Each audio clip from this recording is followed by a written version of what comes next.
If you're a business owner, this might be the most valuable video that you ever watch because everybody wants to acquire a customer, but if you acquire one customer and they never leave, you will be rich beyond belief. And that's what Alex Hormozi talks about inside of his $100 million retention playbook. And so I have gone through it and I have broken down all the principles into this quick bite-sized video and put everything together on a Miro board so everything that you need to know on how to retain customers longer and increase lifetime value is here.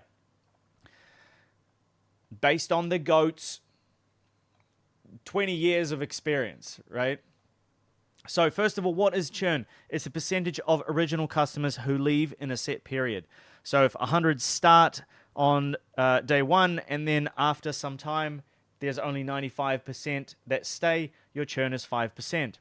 So why should you reduce churn? Instead of focusing on filling the top of the funnel with as many people as possible, plugging some of these holes will be imperative because it's way more difficult to acquire a customer than it is to get a customer who's already paid you, who already likes and trusts you to stay and to continue paying you. So this is something I see almost nobody talking about, which is why it's so important, right? So at 15% churn, 83% of customers will be gone in a set year. So it doesn't take a lot of churn for all of your customers to get decimated. So, I'm experiencing this right now. We had a whole bunch of people flood into the paid school group and people are churning, right? I'm filling it with content. I'm filling it with a whole bunch of good stuff, but there is churn. I'm not going to pretend like there isn't. And so I'm going to be applying these principles to the shipping society. So if you want to see my journey, make sure you subscribe because I'm going to document the whole process here. So retention is 5 to 25 times cheaper than acquisition. And so everyone focuses on acquisition because they think it's so sexy. But really, to get fantastic at retention. Like imagine if you had 100% retention. If every single time you acquired a customer, they never left. You would have the craziest business of all time. You'd have a Coca-Cola. You'd have a Starbucks. You'd have all these types of businesses that are able to spend. The lifetime value of a Starbucks customer is like $23,000 because people just keep coming back. They just don't leave. And so they're able to spend, within reason, $20,000 to acquire a customer. So you just can't compete with that. So retention is so important because it allows you to spend more money. It allows you to, it's 5 to 25 times cheaper than acquisition. And you're just like, the math doesn't lie. So the compounding effect, if let's say you've got referrals that are coming in and your churn is 3% versus 10%, 3% churn is actually going to increase the customer lifetime value, right? Because you only have people coming in and you have almost no one leaving.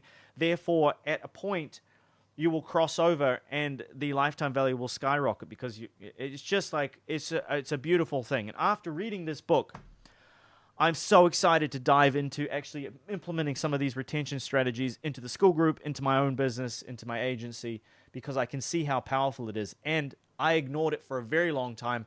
All I'm focusing on is sales. All I'm focusing on is top of the funnel lead gen, because that's kind of what I do. So he talks about, Hormozi talks about how at gym launch, overwhelm, he discovered that overwhelm is the #1 driver for churn. So why do people churn? It's not because they don't get value. It's not because they feel like there's too little. It's usually because we try, as business owners, try and go more equals better and cram in as much stuff as possible, and then they come in and they're overwhelmed. So overwhelm is the #1 churn driver. So simplifying your product or service will actually increase the retention, which is crazy. But this is what Hormozi says he discovered on his 10th iteration of gym launch. Each version that he launched got shorter and simpler because customers leave not because they didn't get enough, but because they were overwhelmed. And think about it. Most people don't finish a 3-hour YouTube video, but they'll watch a 15-minute video until the end, right? You'll watch this video until the end. Promise me. Stick around. Keep that retention higher. So the key here is not to make the value consumable, not complex. And so after going through this, I am having a massive redesign on how I break everything down in here, because I realize when you come in here, everything is unlocked, everything is there for you to dive into, and it's like, okay, well, let's dive into the SOPs and the processes, and like, where do we begin? Okay, but what if you just had one place to begin, and it was week 1, and that was it, and then week 1, day 1, this is what you need to do, this is what you need to do, this is what you need to do. How simple would that be? And so I love this concept, and I'm super excited to fill this classroom with those types of really easy to follow, simple processes, instead of just being like, I have made this mistake here, clearly. I have come in and I have just dumped in all of the stuff, right? Everything that you need, all my SOPs, all that, but it's like, where do you begin? How do you know where to start? And so I'm going to take a leaf out of Jim Launch's book and retention, and I'm going to, oh my God, the school's going to be fantastic. Shout out to everybody that's in there who's trusting me, who's got faith in me, who's continuing to show up every day and ship a meaningful piece of work. You guys are the real ones. And if you're not in the group already, like, what are you doing? Join. Link down below. So the 5 horsemen of retention. Number 1, track attendance and usage. If attendance drops below 2 sessions per week, there is a high likelihood that there will be churn. And so he discovered this when he was doing gym training sessions, right? If people were doing 3 sessions a week and then they dropped to 2 sessions and then 1 session, and I've noticed it as well. If clients don't attend my weekly call, or if they push it out, it usually means that they're about to churn. And it's the same thing I've discovered for school. If people are on the calls every single week, if people are in the chat every single day, the likelihood that they churn is very, very little. And so usually it's like a sliding scale. So you've got 3 sessions, 2 sessions, 2 sessions, 1 session, and then they churn.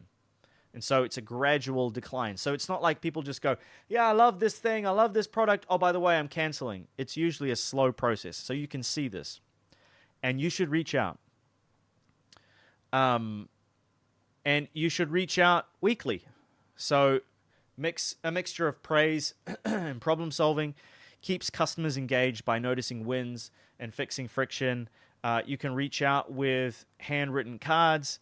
So when they onboard, or when they meet referral milestones, or when they have holidays or birthdays, like, how much does it cost you to write a handwritten card and send them something? If a customer is worth $20,000 to you, which is like a lifetime value of an average agency customer, how difficult is it for you 2-3 times a year to write a handwritten card and post it to them? Like, you know, simple things, guys, but super effective and powerful. And then having member events. So having an internal cadence of 21 days, 42 days, or 63 days. It feels random to them, but it's consistent for you. And so it boosts retention, boosts referrals, creates community culture. And having these events, people absolutely love them. And then another one, which I know sounds like, yeah, I'll do all the other stuff, but not this one. But as I was reading the playbook more, I realized how important this is, because if people are churning and you're able to save some of them, not only do you keep your MRR, or you keep the income, or even potentially offer them a slightly lower deal, or you, like, you know, say to them, hey John, like, what's the reason for churn? If they say, oh, I hate the group, or I hate the service, or they say, this month is really tough and we're not able to make payroll, and so we're just having to do some cuts. And I'm like, okay, well, we can talk about that. Why don't we reduce the service for just this month, come back to normal next month? And oftentimes they'll go, yeah, I'd love that. But the easiest thing for them to do is just to go, X, right? And if you're able to come in and save that, it's great. But also, if you're able to gather insights, it's also invaluable. So talk to them about the problem and the solution, and get them back on the wagon, or at the very least, gather information. Respect their decision. If they want to leave, let them leave. Like, you don't want to be the toxic boyfriend in a relationship that's like, no, don't leave me. and the woman is like, well, I don't love you anymore, and like, no, you don't want that situation. But if you say them, what can I do to make sure this doesn't happen again? They'll give you some insightful information, and they have no vested interest in lying. So oftentimes you'll get some pretty brutal answers that you need to hear. So the core idea here is that retention equals keeping value over price, and the two levels that we can use is to raise the value or lower the price. Obviously, we prefer raising the value every time. And so if the perceived value is significantly higher than the price that they're paying, the chances of them churning is very low. And if the perceived value drops below the price, oftentimes you get this like weird bubbling of resentment. And so the easiest way to think about this is like, how do we ensure that we have 100% churn, right? So we invert it. We do the Charlie Munger inversion trick. So you would ignore them, you would break promises, you would miscommunicate, you would treat them poorly, you'd set unrealistic expectations, you'd isolate them, and you'd increase the effort required. And so if we invert all of those things, this is the list of things that we need to do to decrease churn, right? So we need to make sure that everybody feels heard and understood. We keep all of our promises. We communicate clearly. We treat them like a family member. We set realistic expectations. We put them in a group and we make sure that they communicate with the group and they feel like part of a community. And then we decrease the effort required and make the likelihood that they achieve the next milestone as high as possible by any means necessary. And so this is like the expanded churn checklist with some actual practical activities. So find the activation points. For example, school users with like 3 members that they get along with, they stick around longer.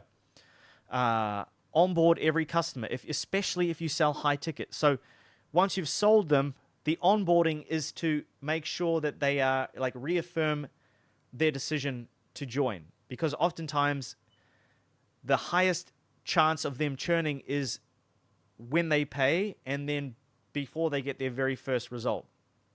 It is by far the highest chance. Right? So having that onboarding where you actually go through and you explain the journey and you explain everything that they're getting and you basically resell them and reclose them again is really important. So set expectations. This is like the biggest reason to, like the easiest thing that you can do starting right now is just set the right expectations. When somebody comes into the group or they come into your service and their expectations are here and this is what the service level or the group is met at, then immediately they start to churn. Incentivize activation milestones. So give people stuff, t-shirts at 30 days in a gym, certifications for finishing certain modules of a course. I am going to be having a whole bunch of people who reach certain levels here, and I'm going to be sending them a whole bunch of free merch, right? So gamifying it. Create community links and events. So host live feeds, live calls. Members are able to bond and they're able to feel like a part of a community. And then not only are they losing you, but they're also losing the community, which is oftentimes described as worse than death, if you have a look at some of the literature and the psychology. Fire or correct bad customers fast. So one bad apple can like bleed out and really hurt all the rest. And then offer annual pricing. So if you have a weekly or a monthly price, are you able to offer something yearly? Because usually people make the decision once and then they're like, well, I'm pot committed. And so the chances of them churning basically shrinks to nothing. Having some kind of cancellation call or video before they confirm. So before you can, this is part of school actually. Let's jump on a quick call to fix it. Run regular surveys. Ask them how likely they are to refer you. And then fix anything that you discover in those surveys. And then finally, have a 4-step journey. Onboard, activate, retain, and ascend.